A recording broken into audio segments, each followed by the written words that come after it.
Los criterios de nuestros invitados no representan la opinión de este medio de comunicación.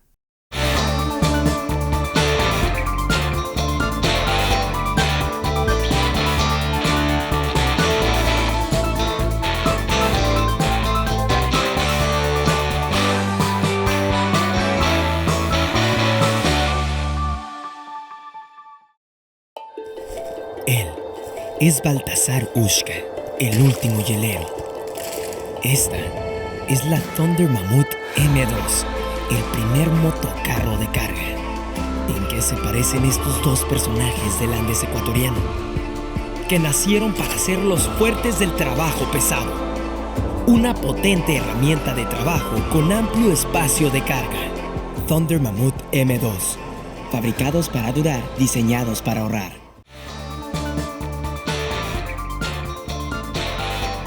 Bienvenidos a la programación de Frente al Personaje. ¿Qué es lo que sucede en el ámbito energético cuando existe ya la decisión política del gobierno de eliminar el subsidio a las gasolinas, a la gasolina extra y a la gasolina Ecopaís? Eliminar un subsidio que se determina podría estar por el monto de unos 600 millones de dólares, con el consabido ya acuerdo de pagar una compensación a los taxistas y también a la carga liviana, en este caso a las camionetas, para morigerar un tantito el impacto que puede tener esta eliminación de los subsidios. ¿Hay o no hay subsidios respecto a este tema de los combustibles? Es el tema que vamos a abordar en esta programación con el ingeniero David Almeida. Él es el secretario general de la Asociación Nacional de los Trabajadores de la Energía y el Petróleo. Pero no se olviden que esta programación se emite a través de las plataformas de Global Opinion. Nos encuentra en YouTube. Ayúdenos, suscríbanse al canal de Global Opinion en YouTube. Igualmente, denos sus likes, hagan sus comentarios. Nos ayuda muchísimo para ir profundizando en este tipo de temas. Nos encuentra en Facebook igualmente, así también como en X, antes Twitter, en Spotify y en Instagram. Bueno, también esta programación llega gracias al auspicio de... Esta es la Thunder Mammoth M2, el nuevo motocarro de carga. Una herramienta de trabajo que cambia vidas, eliminando varios viajes, ahorrando tiempo y recursos. Thunder Mammoth M2, fabricados para durar, diseñados para ahorrar. Y si necesita usted muebles para su oficina, muebles para la sala, ya sabe a dónde tiene que ir. Vaya a Son Ideas, sillas y sofás personalizados con la mejor calidad y los mejores diseños, igualmente con los mejores precios. Ya sabe, recomendado en Son Ideas. La programación también se retransmite a través de la 1240 en AM, Radio Metropolitana, y también en Facebook, en la página de Facebook de Pasión TV Digital, los días sábados y domingos a partir de las 7 de la mañana. David, gracias por asistir a esta programación. Con mucho gusto, Osvaldo. Cuéntenos un poquito, usted tiene un análisis que es importante, que determina que no existe subsidio a los combustibles hace algunos años, no sé si en este momento, pero hablemos de años atrás, no hay tal subsidio a los combustibles en este caso. Bueno, sí, no es un análisis mío, sino nuestro, porque es un análisis de la asociación a la que pertenezco y la que tengo el honor de presidir. Pero básicamente lo que hemos hecho es establecer si es que este discurso que nos han lanzado durante 50 años de que nos regalaban los combustibles era cierto o no, basados en la matemática, en la técnica y en cifras oficiales, la data cruda publicada en los informes estadísticos de Petroecuador. Porque lo que han acostumbrado a hacer es siempre lanzarnos la cifra, de decir, hay 3.500 millones de dólares de subsidios. Recuerdo que el señor Lenin Moreno hablaba de 1.500 primero, luego ya fueron 2.500, ahora nos dicen 3.500, he escuchado 4.500, pero nunca nos demuestran de dónde salen esas cifras. Y lo que hemos hecho nosotros es analizar en base a la data cruda. Pero no están en el presupuesto del Estado. No. Esos montos que se necesitan. No, lo que está en el presupuesto del Estado en concreto son únicamente la cuenta que se llama de derivados deficitarios. Es decir, lo que se necesita para importar combustibles. pero no consta un valor de subsidio como tal, no existe en el presupuesto, porque esa cuenta como tal no existe en la realidad, ¿sí? Lo que hay es, obviamente, hay un costo de importación, que es lo que está en el presupuesto, pero el combustible no es que se regala, pues se vende internamente. Entonces también hay una serie de ingresos que se generan por venta interna de derivados, pero también por exportación de derivados que producimos localmente, porque hay una parte de derivados que se producen en nuestras refinerías y que obviamente no cuestan el precio internacional, sino que cuestan un costo de producción local que hay que calcular en base a la data cruda. Ya, es lo que producimos en nuestras refinerías en este caso. Pero ¿qué porcentaje es lo que se produce? Alrededor del 35% de lo que consumimos de consumo localmente, interno, de consumo interno, se produce en nuestras refinerías, alrededor del 65% se importa. Se importa. Ya, pero esto no le encarece en este caso porque es 35%. No, por el contrario, consumo. hace que no sea el 100% a precio internacional, y como el costo de producción es muy bajo, el de la parte local, eso contrarresta también la parte que importamos. Ya, pero ¿cuánto es el costo de producción que se tiene del combustible nacional? El costo de producción está dado por 4 rubros, digamos. El uno es el costo de producción del petróleo que extraemos en el oriente y que cargamos en las refinerías, que está alrededor de los 17, 18 dólares por barril, dependiendo del año que se analice. El costo de transportar ese petróleo, que está alrededor de $1 por barril, más el costo de refinarlo y comercializarlo. En resumen, eso nos da alrededor de 25 dólares el barril más o menos, que traducido eso a galones es alrededor de 58 dólares el galón de derivado. Cuando hablo de derivado hablo de todos los subproductos que salen de la refinería. Gasolinas, naftas, gas licuado de petróleo, diésel, asfaltos, etcétera, ¿no? Todo el 58 centavos del galón. ¿Es en serio lo que me estás diciendo? Serio, es en serio 58 centavos, del galón. Nos cuesta producir nuestros propios combustibles. Exactamente. Y la parte que importamos, por ejemplo, en el caso de las gasolinas, de las naftas que importamos, porque no importamos directamente gasolina, sino nafta, nos sale alrededor, en el caso de la extra, de 2.71 el galón. Se encarece ahí. Exacto. Entonces, sin embargo, de ello, 2.71 y ahora se está vendiendo en 2.72. Ojo, pero esa es la parte que importamos. Entonces, si usted hace la correlación con lo que nos cuesta la parte que producimos localmente, finalmente el precio, el costo final, ya sumado lo importado con la producción local, en el caso de las gasolinas, es 2.05 el galón. Nosotros actualmente lo vendemos a 2.46. O sea, si yo mezclo lo que produzco con lo que estoy importando, el valor es 2.05. 2.05. O sea, ya tienes una utilidad. Exacto. El año pasado, en el caso de la extra, dejó una utilidad de 150 millones de dólares.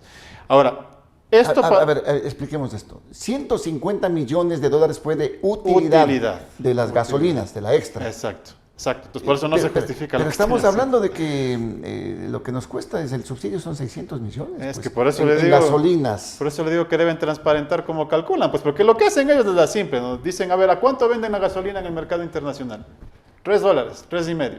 Dice, ¿cuánto lo vendemos acá? 2.46. Entonces hacen la resta y multiplican por la demanda y dicen, ahí está el subsidio. Eso sería cierto para un país que importa todo. Pero nosotros somos un país que importa una parte, pero produce otra a muy bajo costo. Entonces, en una estructura de costos real, yo tengo que analizar cuánto me cuesta en la globalidad. Esto solo para la gasolina. Si hacemos el análisis completo de toda la estructura de combustible, es decir, todo lo que producimos localmente, todo lo que importamos, todo lo que exportamos además, y hacemos un balance de costos de lo que implica ese proceso, vamos a encontrar que hasta 2021 había utilidades en general para todo el proceso de combustible. ¿Incluido el gas? Incluido el gas y el diésel. Pero ¿verdad que el gas sí me parece que tiene una distorsión bastante grande? Pues, ¿no? Por eso le digo, si analizamos todos los combustibles en su conjunto, porque yo puedo comprar el gas, digamos, a déficit. El cálculo del año anterior fue de 570 millones de dólares, si no me equivoco, de diferencia en el gas. En el gas y en el diésel es donde sí somos deficitarios. Sí. ¿Okay? Pero eso lo compenso, primero, teniendo utilidades de los otros combustibles, y segundo, con la parte que yo exporto de derivados. Porque hay derivados como el fuel oil, que no se consumen todos localmente y que los termino exportando y que generan ingresos. Entonces, si usted hace ese balance completo, encuentra que hasta 2021 había utilidad. Esa utilidad en 2021 fue de cerca de 680 millones de dólares. Para el 2023, el déficit, digamos, del subsidio, llamémoslo así, ahí sí fue de 270 millones de dólares en el global. Pero el año anterior. El año anterior, en el global. ¿Sí? Pero a veces no se entiende si estamos hablando de 3.500, cerca de 4.000 millones de subsidio, es lo que nos dicen. Ya, fíjese que en las cifras oficiales. Al señor ministro de Economía y Finanzas en otro programa le presentan este estudio que nosotros hacemos y le dicen, a ver, comente esto, y dice, bueno, dice sí, no es subsidio propiamente, es el costo de oportunidad. Entonces, ¿qué terminan haciendo? Ante la realidad de la matemática, como ellos no pueden demostrar sus subsidios en la práctica, lo que dicen es que voy a cambiar el nombre al tema y le voy a llamar costo de oportunidad. Pero el tema es que ahí cambia radicalmente la situación, porque ya no estamos hablando de que nos regalan el combustible, sino de que la elevación de precios responde a que quieren incrementar el margen de utilidad. Y ahí cambia el discurso, porque a la gente hay que decirle, le voy a subir a usted el precio. Pero eso es para internamente, pues, que quiere incrementar el margen de utilidad. Claro, por porque supuesto, internamente. Lo que se vende en este momento es que están eliminando el subsidio a los... Es que tal subsidio como tal no existe. Eso le acabo de mostrar. Y ya el ministro de Economía, ante las cifras que le presentaron, dijo, bueno, sí, llamémosle costo de oportunidad. Entonces ya cambian el discurso. Ya no le dicen subsidio, ahora le dicen costo de oportunidad. Pero, ¿cuál es el problema real aquí? Porque si es que no hay en realidad subsidio como tal, ¿por qué entonces subir los precios?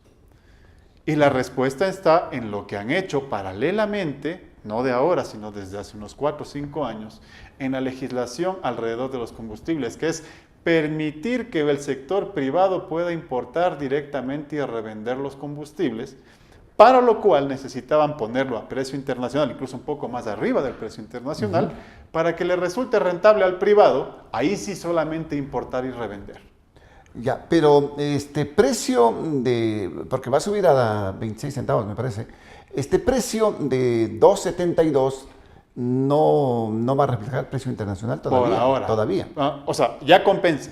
Porque el precio internacional, como le hablaba de importar, de solo importar, fue 2.71. Ya, entonces, fíjese cómo las coincidencias se dan, ¿no? Ya le ponen en 2.72, fue el primero. Pero luego dicen, vamos a establecer un sistema de bandas en donde cada mes va a incrementar hasta el 5%. Sí. ¿Qué es lo que o puede bajar un 10%. O puede bajar, pero de acuerdo al precio del petróleo. Pero ya tenemos esa experiencia del sistema de bandas que impuso Lenín Moreno en la pandemia, recordará, en donde siempre solo subió. ¿Sí? Y básicamente... Terminamos en 2.40, pues acordémonos, ¿no? 2.80 terminó. Desde ahí se bajó después se bajó a 2.40, sí. Entonces, básicamente lo que hicieron, o lo que van a hacer, es darle este tiempo, este lapso de unos meses hasta seguir subiendo el 5%, para que los señores puedan concretar los acuerdos de importación y demás. Y finalmente, cuando ya estén un precio que le signifique utilidad al importador, se van a dedicar a importar, además utilizando infraestructura del Estado, porque lo más grave de todo esto es que ni siquiera es que hacen su propia infraestructura, para decir sus tanques, sus poliductos, sus terminales, sino que rentan la infraestructura del Estado para hacer negocio particular. Bueno, ¿y qué va a pasar con la gestión de Petroecuador? No, pues ahí justamente... Porque ¿quién es el que importa en este momento los combustibles? Petroecuador, por supuesto. Y entonces Petroecuador va a dejar de importar combustibles. Es que eso es a lo que apuntan. Recordará usted lo que decía el exministro Santos Albite, siempre que hablaba de Petroecuador, decía, hay que acabar con el monopolio de Petroecuador, el monopolio estatal en la importación de combustibles. Eso es lo que decía. Entonces, uno tiene que saber escuchar también lo que están diciendo. Lo que están diciendo en la práctica es, quiero entregar el negocio al sector privado. ¿Qué van a terminar haciendo ya cuando sea rentable esto? Por lo menos en el caso de las naftas, que implica gasolina extra y súper, van a ya poder entregar todo el negocio a los privados. Petroecuador seguirá probablemente importando lo que todavía es deficitario, es decir, el diésel y el GLP, el gas de uso doméstico, hasta que decidan subirlos a esos también, porque ahí no se va a quedar el asunto.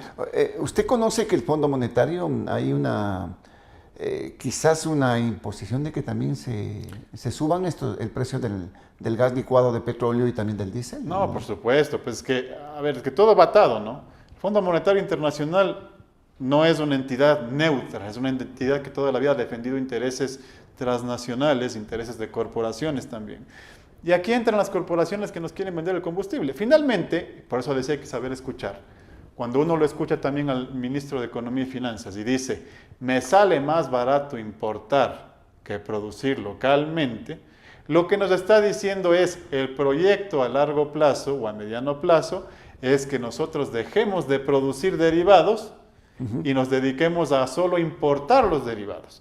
¿Quién es el beneficiario ahí? Quien nos vende y quien hace de intermediario importador en el sector privado. Ya. ¿Quién es el perjudicado? El Estado ecuatoriano y el pueblo ecuatoriano. Es decir, sería negocio redondo para los importadores. Por supuesto. En ese momento, lo que se pretende es eso. Exacto. Darles ese margen de utilidad que les permita ya importar ellos mismos los propios combustibles. Así es, por supuesto. Para revenderlos acá en el país. Exactamente, cuando la vía debería ser la contraria, pues. Porque hay dos cosas que usted puede hacer con los combustibles. Una es subir el precio, que es lo que están haciendo en beneficio de los importadores. Pero la otra es ampliar la capacidad de refinación para bajar los costos, pues. Porque usted puede mantener el precio congelado siempre y cuando baje sus costos. ¿Cómo baja los costos? Importando menos. ¿Y cómo importa menos? Ampliando lo que produce localmente. Exactamente, pero no tenemos refinerías, pues. Pero es que ahí es donde tiene que ir la David, inversión. Se le ha metido tanta plata a la de Esmeraldas, por ejemplo, ¿Cuánto? y no se logra. ¿Hace cuánto tenerle- le metieron plata a Osvaldo? La última inversión que hicieron, si no me equivoco, fue en el 2013. Hace 10 años. Sí, más o menos. Ya, 2013. y no es que no sirvió porque... 2.200 Por- millones. algo porque así. la repotenciación permitió obtener más productos de alto octanaje, por ejemplo, como la nafta de 95 octanos, que es la que sirve para hacer las gasolinas locales. Después de eso no han hecho ninguna inversión y no les interesa hacerla con la excusa de que no tienen plata. Pero fíjese cómo paralelamente, cuando dicen que no tienen plata, entregan negocios que dan plata. OCP.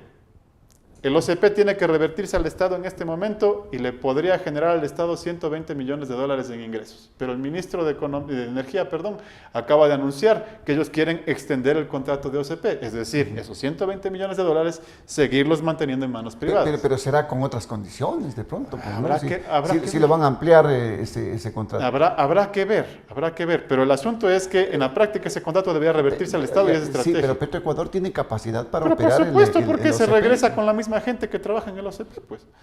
Es como el resto de infraestructura que ha regresado. Es decir, Petroecuador lleva operando Como 50 pasó años con el sur. Petroamazonas, pero Claro. vean los problemas que pasaron, que se está pasando con esta fusión. A ver. Los problemas que están pasando ahora son porque dejan de invertir en el Estado para justificar entregar la empresa, finalmente. ¿Qué es lo que pasa, por ejemplo, con los campos que privatizaron? Auca, por ejemplo. De lo que me cuesta ahora Sacha producir, que está en manos del Estado, 6,35 en promedio los últimos 6 años, Auca pasó a costar $30 el barril. A carambas. Sí, imagínense. Acaban de entregar Tarapoa, que te fenecía el contrato el año que viene, y tenía que revertirse al Estado, garantizándole al Estado además ingresos adicionales por 125 millones de dólares al año. Y lo acaban de entregar en un contrato a 15 años por 163 millones de dólares totales. ¿Sí? Es decir, cerca de 11 millones de dólares por Ajá. año, cuando podían obtener 125 por año. Y por otro lado, nos están subiendo el precio de los combustibles porque dicen no tengo plata para hacer refinerías. Entonces, ¿dónde está la lógica en lo que están haciendo? ¿La intención es privatizar entonces? Por supuesto, la intención es entregar todos los negocios rentables del Estado al sector privado. Eso es finalmente la intención. En el sector petrolero, en el sector eléctrico y en todo aquello que genere renta para el Estado. Ahora, pero en este tema de los combustibles, entonces, es una narrativa que nos han estado vendiendo quizás de una manera equivocada o Malintencionada, diría yo. Ya, malintencionada. Malintencionada. Sí, porque siempre detrás de esto tuvo el interés de los importadores Porque privados. se habla de que las gasolinas, el subsidio beneficia a los que más tienen en este caso. No, pero no es real, pues yo digo a la audiencia que nos escucha, ¿quiénes ponen extra en la motito que tienen para hacer su negocio, para transportarse? ¿Quiénes ponen extra en su vehículo? Es decir, no es que beneficie a los que más tienen. Primero, que no hay subsidio, y segundo, que el precio bajo es una necesidad o un premio para el dueño del recurso. Pues ¿quién es el dueño del petróleo con el que se hacen los combustibles? El pueblo ecuatoriano. ¿Quién es el dueño de la plata con la que se importan finalmente los combustibles? El pueblo ecuatoriano. Entonces, cuando se rompe el discurso de que nos regalaban los combustibles, entramos en la lógica de a quién debe beneficiar y es al dueño del recurso, y el dueño del recurso es el pueblo ecuatoriano. ¿No es que distorsionaba en este caso el tema presupuestario de las finanzas públicas? Si es que el problema, estos subsidios. si es que el problema fuera finanzas públicas, entonces yo me cuestiono cómo extienden el contrato del OCP, cómo extienden el contrato de Andes Petroleum, que permitía tener ingresos para las finanzas públicas.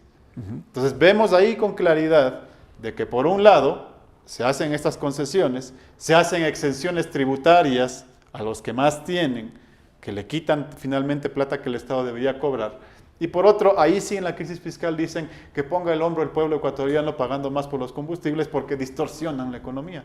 ¿Dónde está la distorsión si acaban por otro lado de entregar millones de dólares, cientos de millones de dólares a corporaciones privadas? Y con lo que usted dice, el costo de producción interna realmente bajísimo, ¿no? Es bajo, y aún estando privatizado, ¿no? Porque podría ser más bajo. El problema es que como han privatizado ciertos campos, ese costo sube un poco, pero podría estar mucho más bajo, por lo menos 3 veces más bajo de lo que es actualmente. Y ahora, estos 600 millones que dicen que se va a recaudar eliminando los subsidios, porque es lo que se dice, ¿no? Son los subsidios en este caso, 600 millones. La incógnita es, ¿qué se va a hacer con esa plata? ¿Qué se hace con ello? Verá, yo lo único que he visto hasta ahora es que este país se ha endeudado en el último tiempo 40.000 millones de dólares y de eso ni un solo centavo ha servido para infraestructura productiva, ni infraestructura sanitaria, ni infraestructura educativa. Todo ha servido para comprar o pagar deuda. Los 1.000 millones que vinieron del FMI, justamente producto de este acuerdo, 800 ya fueron para pagar otra deuda. ¿Sí? Entonces, finalmente lo que estamos haciendo es garantizando la utilidad de los tenedores de deuda y no garantizando lo que tenemos que hacer como país. Nos subieron el IVA con el pretexto de la seguridad, de que vamos a hacer la lucha contra el narcotráfico, contra los grupos terroristas y demás. Pero la población no siente más seguridad hoy en día, después de que le hayan subido el IVA. Lo único que siente es que se le ha encarecido el costo de la vida. Lo propio va a pasar con los combustibles. Y fíjese esta situación. Hablan y dicen, bueno, voy a hacer una compensación a los taxistas y las taximotos. Sí. Primero, a mí me sorprende el nivel de confianza que tienen los señores que negociaron estos acuerdos. Los dirigentes del taxismo. De que les van a cumplir primero con las compensaciones cuando le deben a todo mundo. Le deben a los GATS, le deben a los proveedores, le deben a, a las personas de la tercera edad que están solicitando el reembolso del IVA. Del IVA, sí. Que son los más vulnerables. Y los taxistas piensan que ellos les van a cumplir. Y finalmente, ¿quién es en el caso de que les cumplieran el beneficiario de esa compensación? Solamente ciertos dueños de taxi. Hay algunos que son dueños y choferes y manejan. Él saldrá beneficiado. Bueno, creo que será la mayor cantidad de... Hay un buen porcentaje y la ciudadanía no va a dejar mentir. Cuando toma un taxi va a ver que el que maneja no es el dueño, sino el chofer. Y generalmente cuando el chofer maneja, lo que hace es que le entregan el tanque lleno y tiene que devolver con el tanque lleno. Es decir, él va a gastar en tanquear. Él entrega un margen de utilidad que pacta con el dueño, diga usted 20, 30 dólares diarios. Y finalmente la compensación, ¿quién la recibe? El dueño. Es decir, ni siquiera esa compensación llega a los directamente afectados. Y lo otro que he escuchado ya, gente que se queja es, por ejemplo, que no están incluidos todos. Los repartidores, por ejemplo, de comida rápida, de mensajería y demás que utilizan también las plataformas. Las plataformas de repartidoras, por ejemplo. Ellos no están incluidos. Hay un montón de gente que así no les guste a los señores de taxismo están operando y que son parte de la economía local, que es el taxismo informal. Claro, las plataformas que están operando en este caso. Exacto. ¿No? Ellos no van a tener esta compensación. Y finalmente eso va a repercutir en incremento de tarifas y por tanto incremento de costo de la vida para el general de la población. ¿Puede tener impacto esto del costo de la vida, en este caso la eliminación del subsidio, como se está llamando, pero ahora David nos dice, no hay tal subsidio, siempre hubo una utilidad, hasta el 2021, en el 23, son 200 millones que se generaron en este caso de subsidio. Pero ¿genera o no genera un impacto en la economía popular? Es la consulta que le estamos haciendo a David Almeida, que nos va a responder luego de este importante mensaje que tenemos para ustedes. Él es el flaco, el juguero de la plaza. Esta es la Thunder Mammoth M2, el nuevo motocarro de carga. ¿En qué se parecen estos dos personajes de la costa ecuatoriana? Que tienen la llave para emprender, alcanzando la libertad y moverse con independencia. Eficientes y confiables por cualquier parte que vayan. Una herramienta de trabajo que cambia vidas, eliminando varios viajes, ahorrando tiempo y recursos. Thunder Mammoth M2, fabricados para durar, diseñados para ahorrar. Retomamos entonces. David, ¿esto va a tener impacto? ¿Usted cree impacto en la economía popular? Esto de los combustibles, de subirle un poco más y llegar quizás a precios internacionales. No, por supuesto, por supuesto. Es que, Osvaldo, cuando hablamos de combustibles no estamos hablando, la gente a veces lo relaciona únicamente como lo que yo le tanqueo al carro. Estamos hablando del precio de la energía, en realidad. Y el precio de la energía incide como costo en toda la cadena productiva. ¿Qué es lo que se hace con los combustibles? Con los combustibles se hace producción, porque muchas fábricas utilizan combustibles fósiles para producir. Se hace transporte de mercancías y personas. Es decir, incide directamente en la cadena productiva y por tanto incrementar los costos de los precios de la energía incide directamente en los costos de los precios finales que enfrenta el consumidor. A esto súmele el incremento del IVA al 15% que estamos pagando actualmente. Y tenemos que en este año nos han dado un premio al pueblo ecuatoriano de darnos los mayores golpes que hemos recibido la economía familiar en años, por lo menos en años desde que me acuerdo, ¿sí? Es decir, va a haber una repercusión importante en los costos de la energía y en los precios finales de los productos. Es el tema inflacionario, el tema supuesto. especulativo también. Por supuesto, es que todo va acompañado. Porque desde algunos sectores económicos se dice, ¿y qué tiene que ver el tema de poner los combustibles a precios internacionales? ¿Por qué tienen que subir el costo, por ejemplo, el costo de la vida? Bueno, pues entonces vayan a justificar por qué subió el costo de la vida con el IVA, porque recuerde que decían solo el 3% nomás lo que les vamos a subir. 3 puntitos decían. 3 puntitos nomás decían, y vaya a ver después cómo subió todo. Sí, entonces, en la práctica sí hay un impacto, aunque no lo quieran reconocer, y ese impacto lo sufren los que menos tienen, porque no es un impacto que lo sufren los que más tienen. En el caso del IVA, por ejemplo, usted tiene que los empresarios pueden gestionarse devoluciones del IVA, pues pueden gestionarse el vuelto del IVA, como quien dice, generalmente cuando pagan IVA, ellos pueden descontarse de lo que declaran en el SRI, de lo que ya pagaron el IVA. El ciudadano normal, común y corriente que compra en la tienda, que compra en la gasolinera, que compra en cualquier parte, no. Entonces, finalmente, las exenciones tributarias y toda esta situación termina beneficiando siempre a los que más tienen. A los empresarios del transporte, inclusive, quienes les van a dar ahora compensaciones con plata del pueblo ecuatoriano. Finalmente, ¿quién va a terminar gastando más de su bolsillo? Es el pueblo ecuatoriano. Y también se va a ver el tema, lo que usted dice, por ejemplo, transporte de carga, ¿se verá afectado? En cierto transporte de carga, he visto sí. que hay preocupación también Sí. en algunos sectores del transporte de carga. Cierto ¿no? transporte de carga sí, porque usted tiene carga pesada y carga liviana, y la carga liviana generalmente es análogo, es una arista, es complementaria a la carga pesada. Claro, exacto, pero sin embargo, de hecho, he visto, por ejemplo, el sector de transporte escolar, turista. El sector del transporte de turismo también Exacto. están preocupados en este sentido. Claro, por supuesto, es que también usan ese tipo de combustibles. Pues. Entonces, en realidad la cadena de afectación es bastante más amplia que con quien ellos negociaron. Finalmente, ¿con quién negociaron? Con uno de los sectores que podía haberles paralizado el país. Eso es lo que hicieron. El taxismo. El taxismo. Pero además, negocian con los dirigentes. Vaya usted a ver cuántos de los taxistas están inconformes inclusive con la negociación que hicieron sus propios dirigentes. Entonces, finalmente el beneficio es para muy pocos a costa del perjuicio de la gran mayoría. Y es lo que reclaman en este caso, ¿no? Y la gente con menores recursos lo va a sentir en este caso. Así es, por supuesto. Se va a seguir encareciendo la vida, la canasta básica subirá más de los $800 que tenemos en este momento. Sí, efectivamente. Hay ciudades que están ya en 830 y además de eso, con este ajuste podría subir más. No, y fíjese que además, o sea, lo más grave es que este tipo de medidas ni siquiera le dan una solución al problema estructural que tenemos en la economía nacional, que es la falta de capacidad productiva, pues. Porque nuestra burguesía ha estado acostumbrada durante 200 años a ser rentista de producción ajena, a comprar fuera y revender dentro, a que su riqueza se haga del comercio y de la reventa de lo que ellos no produjeron, sino produjeron otros. En lugar de industrializar el país, que debería ser la medida que tomen actualmente, y que ha sido siempre el proyecto de los trabajadores. El tener una nación que se industrialice y empiece a producir localmente lo que estamos actualmente importando.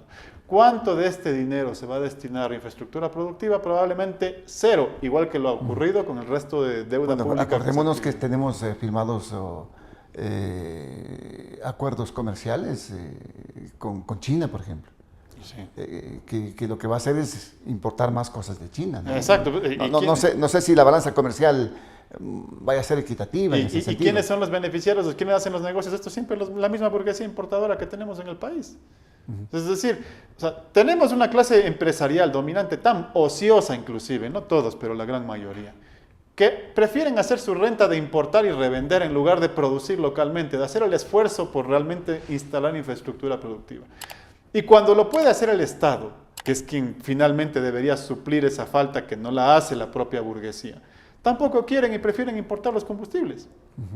Entonces, el proyecto de nación al que nos están llevando, y nos han seguido llevando durante 200 años, es un proyecto de nación fallido, en donde muy pocos viven de la renta ajena, y finalmente el pueblo ecuatoriano es el que carga el peso de la crisis sobre los estados. Ahora, pero vea que para ser en este caso productivos, relacionando con lo que está pasando con Petroecuador igualmente, bajando la producción petrolera, con problemas, vamos a tener muchos más problemas con el cierre del ITT. ¿Qué se puede esperar en este caso? A ver, primero, el tema de que Petroecuador haya bajado la producción petrolera también es falso, y le voy a explicar. Nunca faltan los mercenarios, los hacedores de opinión de los diferentes grandes medios de comunicación, que vean el reporte de un día que la producción petrolera de Petroecuador bajó 2.500 barriles y ponen el grito en el cielo y dicen, ahí está, miren cómo todos los días cae la producción petrolera. En materia de producción petrolera uno no puede analizar de un día para el otro, sino que tiene que analizar en periodos largos de tiempo, porque esto no es una línea de producción en una fábrica. Estamos tratando con yacimientos, con reservorios y con pozos que pueden tener problemas y se tienen que rehabilitar. Cuando analizamos la línea de tiempo completa, en el 2023, por ejemplo, la producción promedio por día de Petroecuador fue 386.000 barriles por día. Si analizamos la de Petroecuador. La de Petroecuador. Cuando analizamos en la línea de tiempo de enero a abril, que es el último informe que está publicado, encontramos que de enero a abril la producción promedio por día fue 395.000 barriles por día. O sea, subió un poco más. Subió 9.000 barriles por día. Ya. Sí, entonces, ¿cuál es la realidad? Que en la práctica se ha subido la producción. ¿Cuál es el discurso? El discurso es Petroecuador hace caer la producción todo el tiempo y por eso hay que llamar a la inversión privada. Entonces justifican bajo estos escándalos de algunos ignorantes y otros mercenarios, porque eso hay de todo en estos analistas, pseudoanalistas petroleros, y dicen, aquí está la razón por la que tenemos que hacer que la empresa privada se haga cargo de los campos y no Petroecuador. Cuando en la práctica la producción petrolera ha ido subiendo a pesar de los problemas a los que someten todos los días a Petroecuador, de quitarle presupuesto, de dejarle en condiciones precarias en el tema de contrataciones, de complicarle la contratación de obras, bienes y servicios y demás. Y de la propia corrupción que viene siempre de funcionarios de libre remoción nombrados por los mismos gobiernos y cuyos beneficiarios son, fíjese, la empresa privada, pues, porque no es que haya un beneficiario público en la corrupción, sino de la empresa privada. A pesar de todo esto, usted señala que Petroecuador está cumpliendo, está bien con la producción petrolera. Las metas de producción están cumpliéndose hasta ahora. ¿Sí? Viene un golpe con el ITT. Ahí vamos a bajar. ¿Cuántos son? 50.000 barriles por día. Diarios. Sí, eso es un golpe inmenso que nosotros advertimos en su momento. Usted recordará, Osvaldo, que dijimos nosotros cuando había la consulta popular, le dijimos a la gente, cuidado, que si ustedes aprueban esto, lo que va a traer como consecuencia son dos cosas, y fíjese cómo se cumplen. Subida del IVA y subida del precio de los combustibles. Les dijimos. Y aquí están las consecuencias cumpliéndose. Hoy acabo de ver un reportaje de ¿cómo se relaciona esto del IVA y lo de los combustibles? Es que finalmente con el tema del ITT se deja de recibir cerca de 1.200 millones de dólares por año que iban al presupuesto general del Estado. Se compensa con los 600 millones que va... Y ahora, claro, ya subieron el IVA por un lado y quieren subir el precio, ya subieron el precio de las gasolinas para este fin de mes, por otro. Y justamente ahí van a tratar de compensar ese hueco, pero en realidad esa compensación, como les digo, viene atada también a permitir el negocio de los privados en la importación de combustibles. ¿Y cuánto le cuesta, ya decía usted, cuánto le cuesta a Petroecuador sacar un barril de petróleo? Extraer un barril de petróleo el año pasado fue exactamente 18,53. Petroecuador. ¿Una transnacional? Una transnacional a nosotros, como Estado, nos está costando cerca de $35 el barril. ¿Por qué tanta diferencia en este caso? Porque ahí está la renta de los privados. ¿El modelo de contratación de pronto? ¿Habrá que revisar? Yo en esto contratos de participación. Voy a ser más claro, no es ni siquiera el modelo de contratación, es la actitud antipatriótica de haber entregado campos y de seguirles renovando los contratos, como ocurrió en el caso de Tarapoa, en el campo que opera en Despetróleo. Es un contrato que paga en tarifa $35 por barril que tenía que revertirse al Estado, que solo por dejar de pagar la tarifa nos hubiera significado ingresos adicionales por $120 millones al año. Y renegocian un contrato por inversiones en 15 años de $163 millones, es decir, $11 millones al año. Reciben $11 millones al año inversiones y dejan de recibir $120 millones al año por el pago de tarifa que están haciendo en este momento. Entonces, ahí está esa complicidad. Hay temas de complicidad, hay temas, ¿usted le ve que pueden ser temas de corrupción también? Por supuesto, es que no hay otra forma de llamar a este tipo de cosas. Cuando usted, sin beneficio de inventario, le entrega a un privado bienes que le deben pertenecer al Estado, debería entrar también la Contraloría General del Estado a analizar el lucro cesante, pues las justificaciones para haber ampliado ese contrato, para ampliar el OCP. Fíjese que el OCP tenía que haberse revertido en enero de este año. Hicieron un acuerdo de mediación que nadie conoce además porque no ha sido público, que lo extiende hasta julio. Y ahora sale el ministro de Energía a decir, también vamos a ampliar el contrato del OCP. ¿Bajo qué premisas? ¿Cuáles son los beneficios para el Estado? ¿Dónde está el análisis de costos y rentabilidad? ¿Dónde está el análisis estratégico? No existe, simplemente le entregan, a veces por una posición ideológica de decir al privado le va mejor, y a veces también hay que decirlo porque hay presiones de los mismos grupos económicos que buscan mantener los negocios. Bueno, pero también puede ser por este hueco negro que significa Petroecuador, David. Pero ¿quién administra en este momento la empresa? Hay denuncias, que hay mafias, que la mafia de la importación de combustibles, que la mafia de la importación de gas. ¿Pero quién administra la empresa? ¿No es el mismo gobierno el que administra la empresa? Entonces, yo no entiendo cómo el gobierno, que está sentado en la administración, todos los días se pasa diciendo esto está lleno de corrupción, hay que acabar con esto, por eso hay que darles a los privados, en lugar de ponerle freno a la corrupción. Porque lo que estamos viendo es precisamente ellos son los que administran. ¿Quiénes son los que son vinculados en casos de corrupción? Siempre los funcionarios de libre remoción que nombraron los gobiernos. Siempre son gerentes generales, gerentes de comercio internacional, gerentes de tal o cual. ¿Quién nombra a los gerentes? Los gobiernos. Pero la estructura interna, ¿cómo está en Petroecuador? Hay que hacer un cambio. En la estructura interna en Petroecuador hay problemas porque le falta gente. Fíjese lo que dicen. Yo tenía un ministro Santos Albeite que decía, esta empresa está inflada con 10,000 trabajadores, deberíamos votar a 5,000 para que funcione. Y luego mandan a hacer un informe de una consultora internacional. Y ese informe de la consultora internacional lo metieron debajo de un cajón. Sospechamos, en esto no puedo decir porque obviamente no se ha publicado, y yo tengo que tener cuidado en decir las cosas que no se han publicado, sospechamos que eso ocurrió porque probablemente ese informe decía que le faltaba gente a Petroecuador como nosotros veníamos advirtiendo hace tiempo. Nosotros hace tiempo en cálculos propios decíamos nos falta cerca de 1,000 trabajadores, pero dicen, no tiene demasiada gente, hay que votar gente. ¿A qué va esto? A debilitar la empresa pública. A debilitar la empresa para después decir hay que privatizarla. Y a reemplazar ciertos servicios que se deberían hacer con nómina propia. ¿Cómo cuáles? Reemplazándolos con servicios tercerizados. Yo recuerdo en la época de Petroamazonas. Había, por ejemplo, muchos servicios de almacenamiento y bodegaje de repuestos que se hacían con una tercera compañía. Estaba tercerizado ese servicio. Había servicios como, por ejemplo, el control de costos y pago de facturas, que estaba tercerizado con una tercera compañía. Entonces, a veces también hay interesados en hacerse con esos negocios y dicen, hay que bajar la nómina de Petroecuador, pero por otro lado, subcontratar esos mismos servicios con una tercera empresa que finalmente termina siendo tercerización y reparto de la renta petrolera.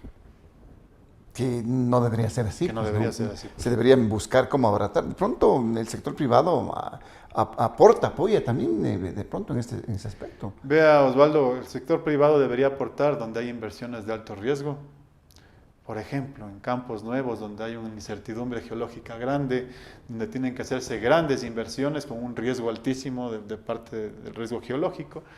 Pero no, pues donde ya tenemos las certezas, donde nosotros hicimos las inversiones como Estado ecuatoriano y donde ya todo está produciendo y solamente es seguir perforando pozos para producir o hacer técnicas de recuperación secundaria. Usted dice en nueva prospección en este caso. Exacto, ahí podría justificarse ciertos niveles de inversión, no donde ya estamos operando, pues. El campo que se quieren llevar lo tienen en la mira todo el tiempo, es Hacha. La joya de la corona. La joya de la corona. Un campo que es el de menor costo de producción a nivel nacional. 6,53 el promedio de los últimos 6 años. ¿Eso se lo quieren llevar para ponerle un costo de producción de $30 otra vez? ¿Y en beneficio de quién? Del sector privado. Entonces, señores, listo, la inversión privada venga, pero inviertan donde hay riesgo, pues. No dicen que la inversión privada es para hacer inversión de riesgo. ¿Qué va a pasar con esto, con los combustibles? ¿Qué va a pasar con la explotación petrolera? A ver, futuro? Si seguimos el camino que estamos siguiendo en este momento, probablemente a lo que nos quieran llegar a convertir es en un país que termina importando todo y dejando de producir lo que deberíamos producir localmente. Fíjese, nosotros también fuimos muy cuestionadores, inclusive de la política de ciertas organizaciones ambientalistas en materia del ITT, que hoy salieron a decir, sí, nosotros no estamos de acuerdo en que le suban al pueblo ecuatoriano, por eso hay que focalizar. Finalmente focalizar es subir el precio y entregar el negocio a los importadores. Finalmente lo que les interesa a ellos inclusive es que se deje la producción local para beneficiar a los importadores y ahí a otros capitales también, que son los que denunciábamos en la consulta popular, los capitales verdes, los capitales de la energía verde, que le ofrecen al país nueva deuda a título de bonos verdes y bonos azules, que es deuda además condicionada que solamente se puede utilizar para comprar tecnologías verdes y tecnologías azules, que producen coincidencialmente los capitales que financian estas políticas. Entonces, lo que nos depara si seguimos el mismo camino es la misma senda del subdesarrollo. El otro camino que tenemos que escoger tiene que ser el camino de la producción nacional, el camino de la industrialización. Y eso necesita inversión. E inversión, por supuesto, que sí puede hacer el Estado si deja de entregar la renta al sector privado y empieza a invertir la renta que recibe en infraestructura propia. David, seguiremos conversando de estos temas. Por ahora, muchísimas gracias. Muy amable al ingeniero David Almeida, secretario general de la Asociación Nacional de los Trabajadores de la Energía y el Petróleo, aquí a través de nuestra programación de Frente al Personaje, desglosando todos estos temas, el mito de que hay subsidio, no hay subsidio, indicando también de los análisis y estudios que han realizado a través de esta importante entidad de los trabajadores. Bueno, no se olviden que esta programación está a través de las plataformas de Global Opinion, nos encuentra en YouTube. Suscríbase por favor al canal, ayúdenos con sus likes y hagan también sus comentarios para seguir enriqueciendo el contenido de esta programación. Nos encuentra también en Facebook, así que también como en X, antes Twitter, en Spotify y también en Instagram. Ahí tenemos resúmenes, alternativas importantes en el ámbito de la comunicación, resúmenes informativos en el ámbito nacional e internacional. Síganos y entérense de una manera más objetiva de todo el acontecer nacional e internacional que tenemos acá en nuestro medio. Igualmente la programación se lleva a cabo gracias al apoyo de... Esta es la Thunder Mammoth M2, el nuevo motocarro de carga. Una herramienta de trabajo que cambia vidas, eliminando varios viajes, ahorrando tiempo y recursos. Thunder Mammoth M2, fabricados para durar, diseñados para ahorrar. Si de muebles se trata, ya saben que tienen que ir a Son Ideas, sillas y sofás personalizados con la mejor calidad y los mejores diseños. ¿Quiere usted un juego de sala o algo para su oficina, para su casa? Hay un espacio importante que quiera amoblarlo, vaya a Son Ideas, muebles recomendados. Gracias también, esta programación se retransmite a través de la 1240 en AM, Radio Metropolitana, y también a través de la página de Facebook en Pasión TV Digital, los días sábados y domingos a partir de las 7 de la mañana. Llegamos a la parte final de nuestra entrega de esta programación. Volveremos en las próximas horas con nuevos invitados y nuevos temas. Por ahora, gracias por la sintonía. Felicidades.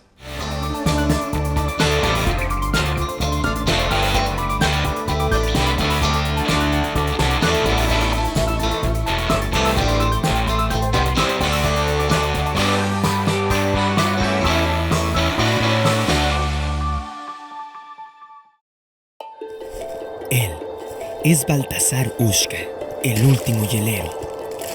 Esta es la Thunder Mammoth M2, el primer motocarro de carga. ¿En qué se parecen estos dos personajes del Andes ecuatoriano? Que nacieron para ser los fuertes del trabajo pesado. Una potente herramienta de trabajo con amplio espacio de carga. Thunder Mammoth M2, fabricados para durar, diseñados para ahorrar.